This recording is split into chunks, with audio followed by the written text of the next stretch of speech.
Hi, dear students, welcome. You know, as we are going through the series of lecture on 18th century literature, it is our second lecture. In our introductory lecture, we talked about the historical and political background of the age, along with the key names by which the name of the 18th century is interlinked, and along with some key literary features and also the key graph by which the writers of the age are listed down. And we have also given you a lecture on the four major periodicals of the age. In this video lecture, that is from this second part, we will begin from the major writers of the age. And here at the first hand we have Alexander Pope. Alexander Pope's lifestyle, his literary style, and his major literary works, along with some famous quote, will be the part of the discussion in this lecture. So let's begin. Alexander Pope was born in 1688 and he died in 1744. So it was a kind of 56 years of long life. So not very much and not very less.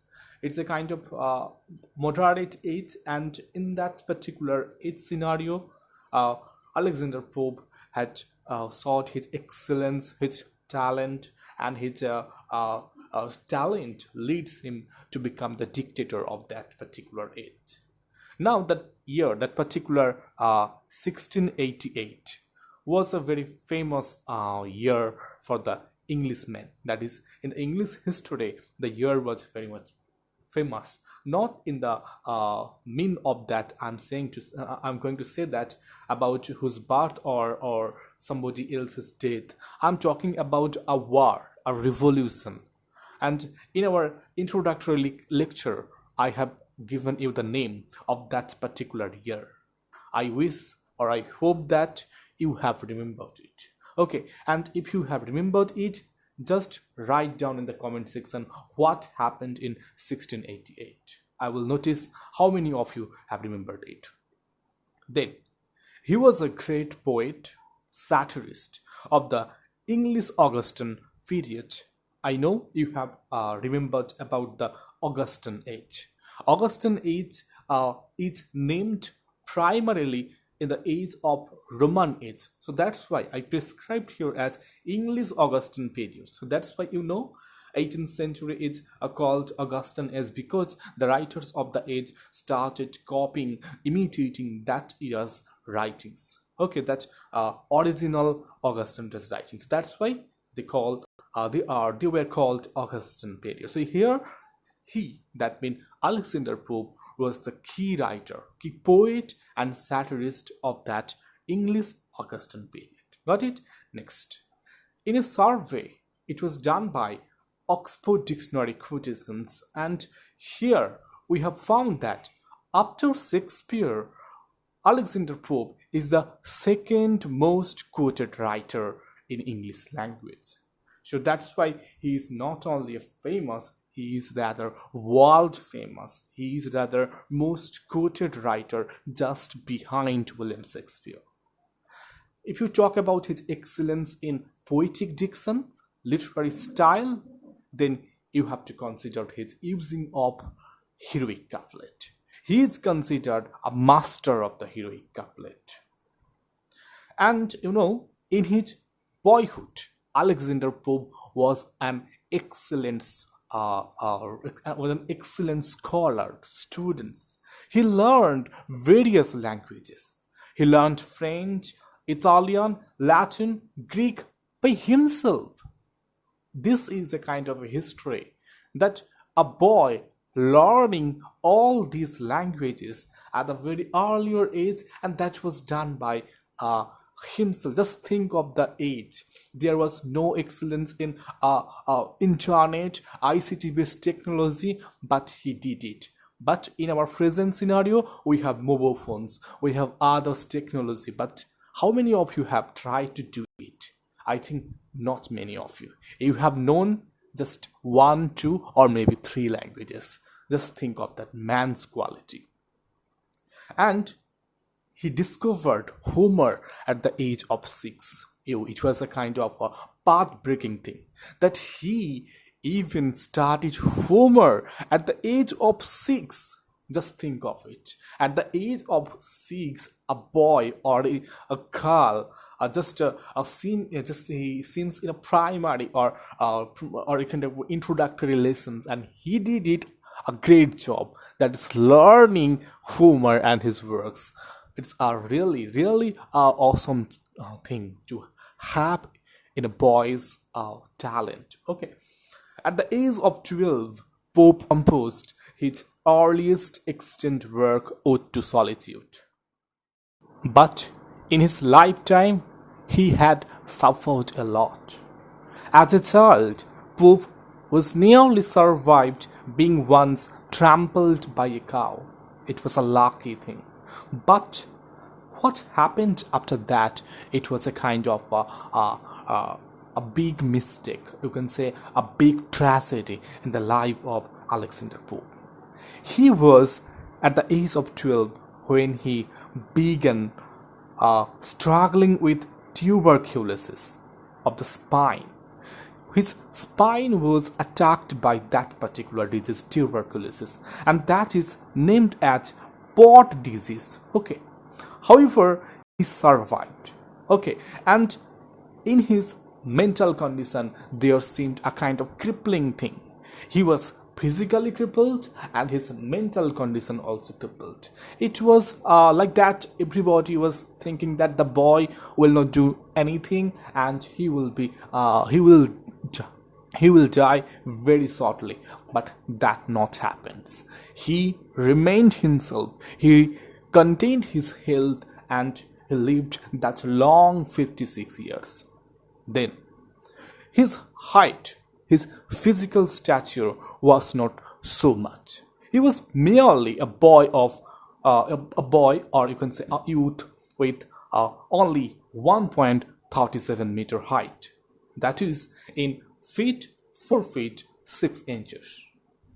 In 1700, his family moved to Binfield, and that is in Berkshire, and it was close to the Royal Windsor Forest. You know, the actual incident of this shifting from his native place to that Binfield or Berkshire is a kind of a thing that you can't expect. You know, at that particular time, the then England society was Protestant, and on the other hand, that Alexander Pope's father was a hardcore Catholic man. So as a result, at that particular time, the people of England always showed their hatred to the people who are belonging in the religion of Catholic. So the boys and the women and everybody who were in that Catholic family had not given any chance to go freely all the way.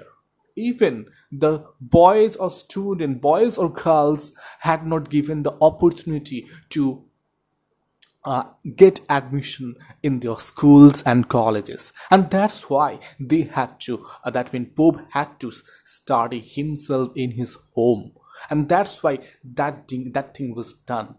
A boy who is accustomed with the syllabi of the any kind of curriculum, any kind of state or university, will not given such kind of thing to do, like that getting the knowledge about so many languages.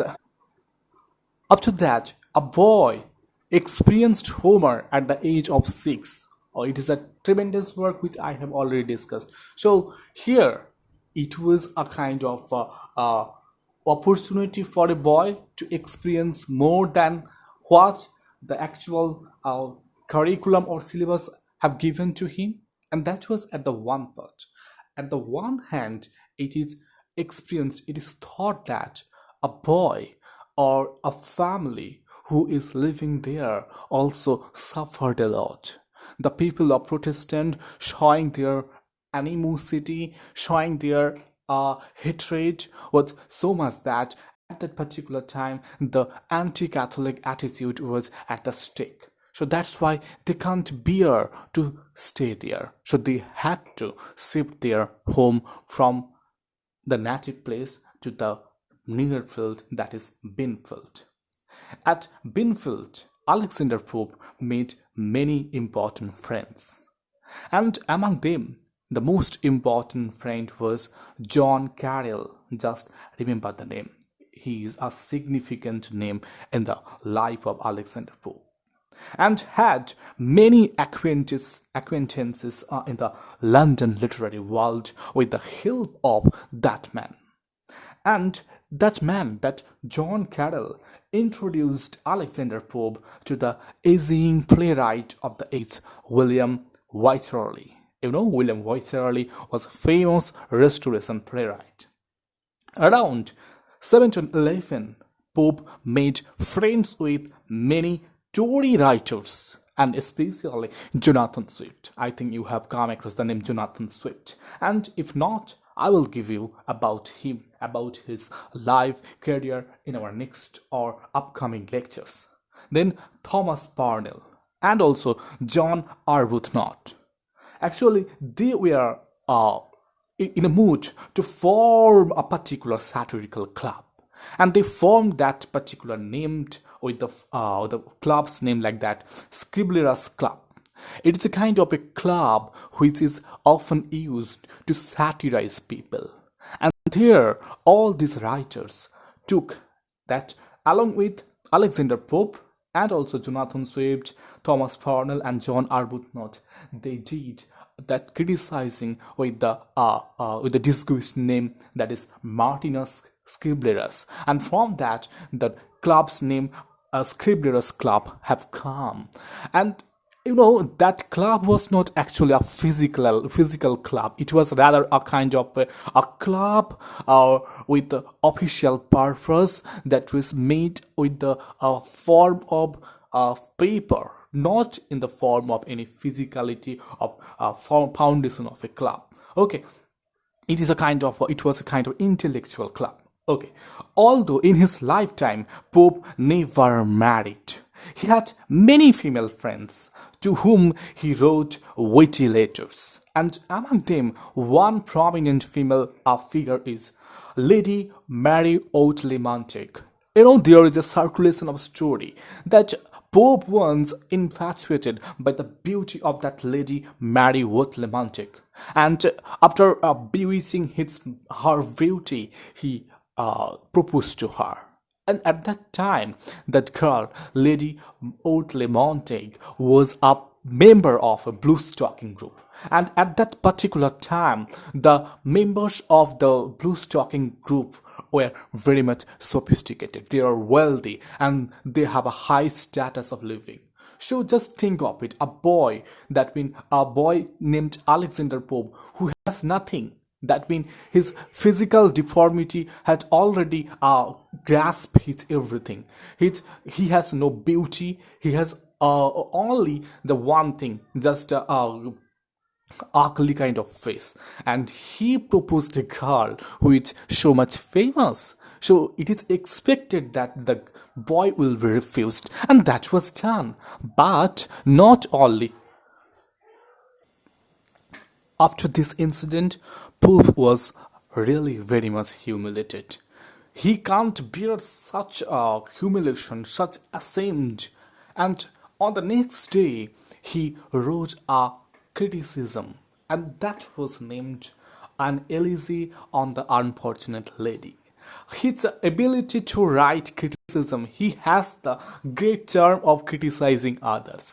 He can't even afraid of doing this to any man. Even there is a circulation of like stories like that in any kind of place, whether it may be in coffee house or maybe other place. People always try to avoid Alexander Pope, because they knew really well, if they try, if they do any kind of thing, if their eating habits seem to Alexander have strange, Alexander Pope will write criticism on it. If a people talked with another person in a poor manner, it will be a part of ridicule and criticism for him. So people tried avoided him. And after that, there was many stories, and I can say more than it. One story is that Samuel Johnson used to say that Alexander Pope inhaled the steam of coffee to cure headaches. Alexander Pope's deformity. He is physically weak, and at the same time, he is mentally too. So to cure his mental disease, that is headache, he always took the healthy drink of coffee. So that's why Samuel Johnson talked about it. And even Pope himself called it as Mocca's happy tree. Next, let's talk about his literary career. He published in 1709 a particular poem named Pastorals. It is a poem in 6 parts, but Pope, this poem had already written it many years, almost 5 years earlier, and the poems were circulated among his friends. Next, an essay on criticism that was in 1711. It is a kind of a verse essay, and it's primarily concerned with how writers and critics behave in the literary commerce of the Pope's contemporary age. So it's about a kind of a giving lesson, and it's about how the writers, the critics write at that particular time in which Pope was living. The poem, that means the issue, an essay on criticism, covers a range of good criticism, and here he advises and also represents many of the chief literary ideals of the Pope's age. It's a kind of oath-pleasing poem, rather it's a kind of criticism. And here, by going through the essay, you will find so many excellent quotes. All these quotes will give you the boost. All you could give you the enthusiasm. What about who actually Pope is? What is his talent? I am going to say a few more quotes. The first, just listen it. To err, that means to err mean to E-double-R. Err mean to mistake. It's human. So it is very much habitual. To err is mistake. And the next thing after comma, in that means to forgive is called divine. So the line, the quote goes on like that. To err is human, to forgive divine. So doing wrong thing, doing err, mistake, it's common to man, and doing that forgiveness is also it is a kind of thing that was done by God. So his advice to all the people that just be the divine power. Okay, next quote here. A little learning is dangerous thing. That means whenever a person who have acquired very less knowledge and tried to show his excellence on that particular field, then it will be sheer madness. It will be a failure. Just think of it. A captain who have just completed his course of that navigation, not very orderly. He did it very haphazardly. He bumped the classes and he remained outside in the practical classes. So that's why whenever a chance came to him to lead the ship, then it is a kind of a sheer tragedy to all the passengers who are in that ship, because at the critical time there will be problem, and at that time of problem it will be it can't be solved by him because he has less knowledge. So that's why a little knowledge is a dangerous thing. And then another famous quote, that is, fools rush in where angels fear to tread.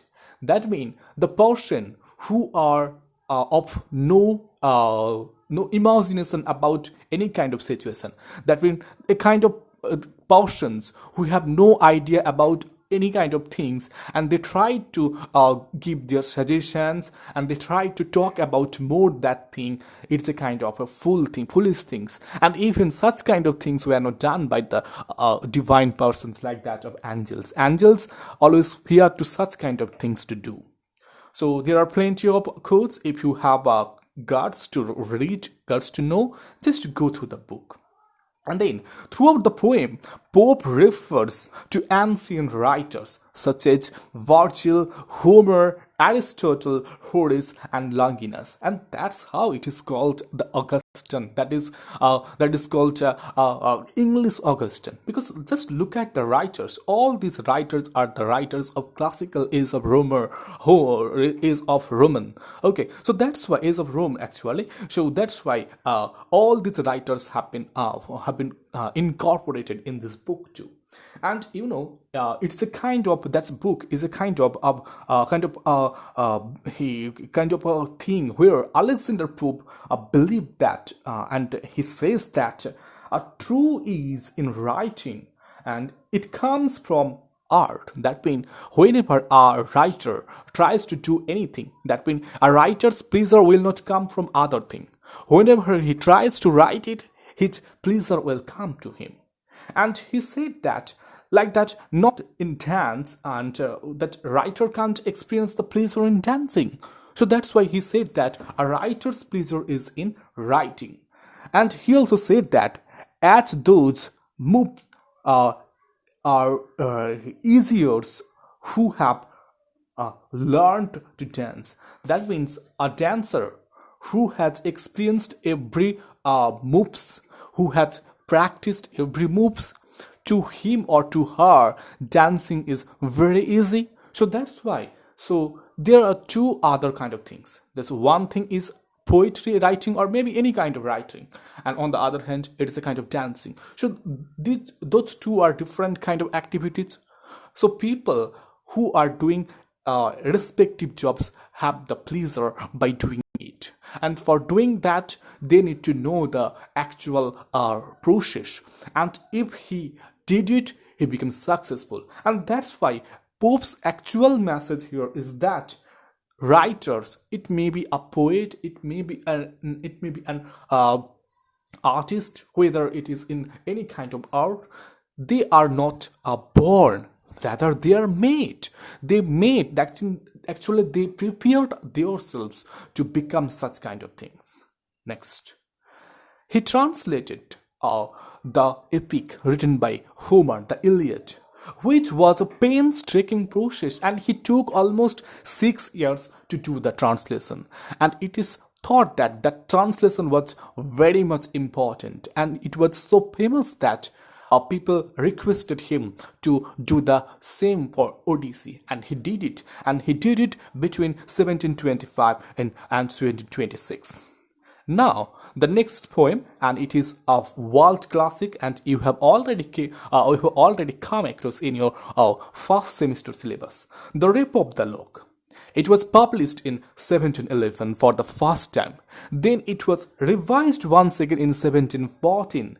And after that, there was another final kind of form was made in 1717. Just remember it was a kind of 3 times publication. The poem's title, that means The Rape of the Lock, here it does not refer to the extreme of sexual rape, but to an earlier alternative definition of the word that was derived from Latin repair. Just go through the spelling. Oh, it's a kind of a repetition. R-A-P-E-R-E, that point, repair. And here it means not like that raping something. It means what? Just go to the line below. To snatch, to grab, to snatch, to grab, to carry up.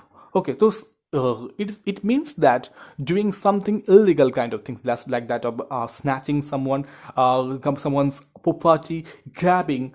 In the case here, thefting is very much keywords here, and in the epic we have found it that the theft and carrying away of a lock of hair, and that was of Belinda.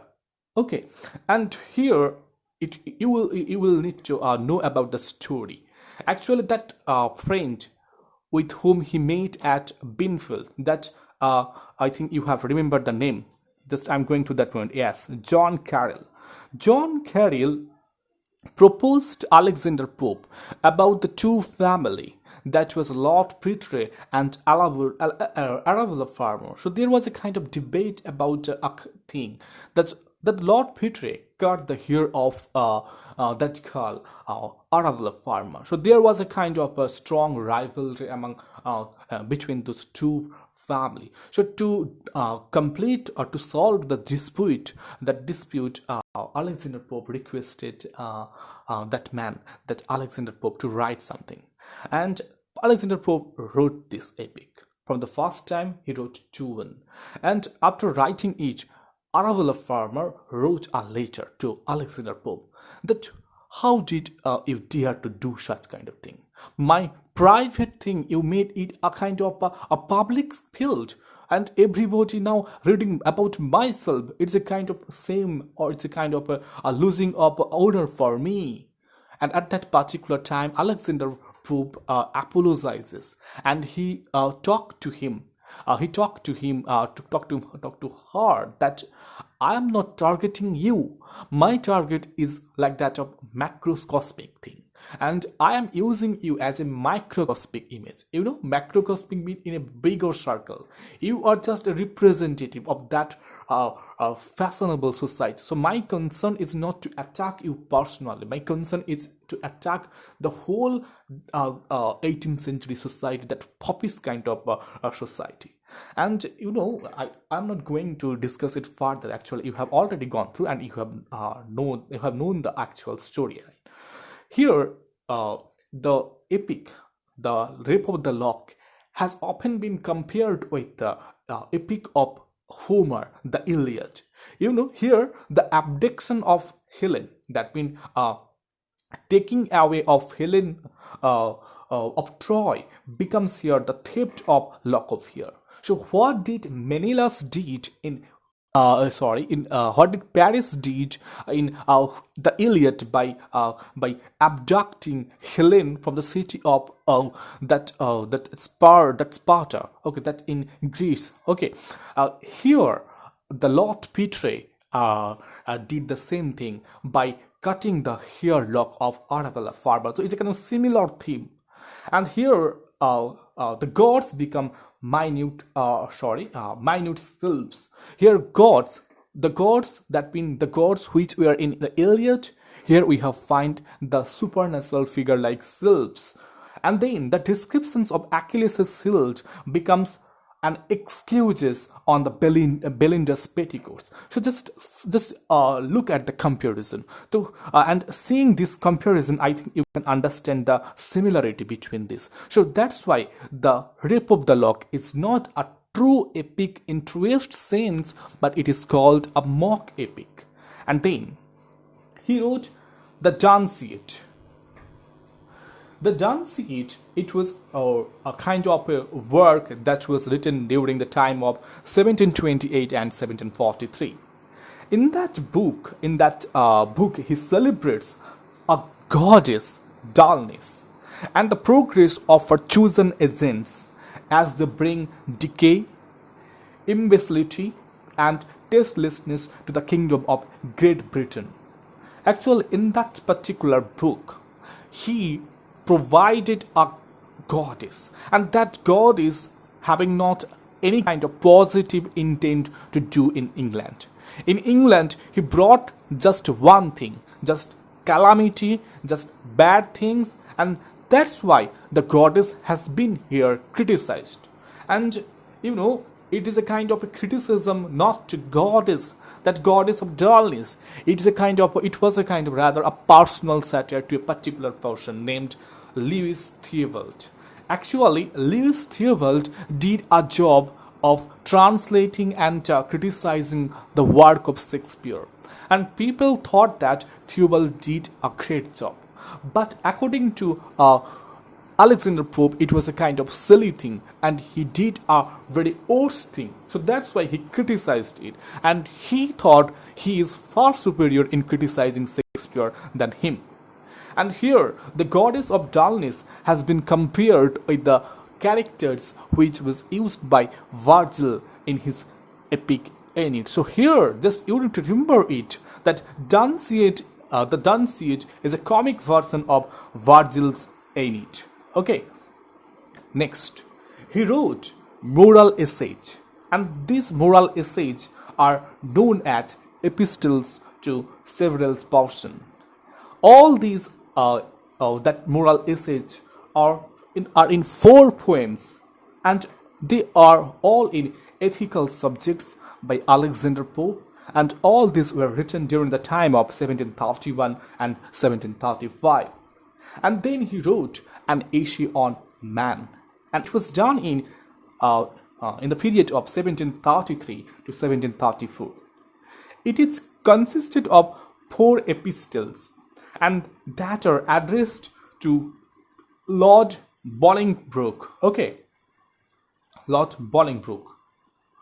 Then that book, An Essay on Man, is an effort to rationalize or rather vindicate the ways of God a man. So here, the main purpose of writing this to say that the God has formed everything for us, and whatever God has shaped for us, we have to accept it, we have to do it. And that was a kind of similar theme in our first sem syllabus text, the Paradise Lost, which was written by John Milton. Okay, and so similar kind of treatment of theme has been done by Alexander Pope here. And then he wrote a famous epistle, and its name was Epistle to Dr. Arbuthnot. And here the book, that Epistle to Dr. Arbuthnot, has been called Pope's most directly autobiographical work. Here he defends his practice in the genre of satire and attacks those who had been his opponents and rivals throughout his career. I think you have just got the sense. That means that book, the Epistle to Dr. Arbuthnot, is a kind of a work where he talked about more his satire, in which field he is like that of a Sachin Tendulkar. So here he did a great job. That means here he talked about his satirical genre, and at the same time he also attacks more than previous works to his rivalries, to his opponents. And at the same time, it is also called a most biographical work. The Epistle to Dr. Arbuthnot is notable as the source of plenty of phrases like that, damn with faint plate. What is the meaning of it? That means I am condemning someone, I am giving someone a kind of a harsh kind of thing, a kind of a punishment by giving a short kind of praise which he actually does not deserve. Okay, that's kind of thing. Used so often, it has become a cliche, or you can say it has become an idiom. Next, another of its notable lines is, who breaks a butterfly upon a wheel? It's a kind of significant phrase. Just read down the lines once again. Who breaks butterfly upon a wheel? That means to kill a butterfly, why should we need a wheel? A wheel means a kind of a thing where the mixture of structure of a building has been done. That wheel. So here, what should we use this wheel to kill a mere that butterfly? That means it is a kind of satire to the writers, to the critics of that particular time who criticized Pope. He said that these critics are to me like that butterfly. So to criticize them, I do not use my pen because they do not deserve such kind of thing. Because my criticism will be to those to for whom who are at that position to be criticized, not in the position of that butterfly mere things. Okay, the poem here includes character sketches like that of Atticus and Sporus. Here, Atticus was Joseph Addison and Sporus was John Harvey. Next, now let's talk about the literary style of Alexander Pope.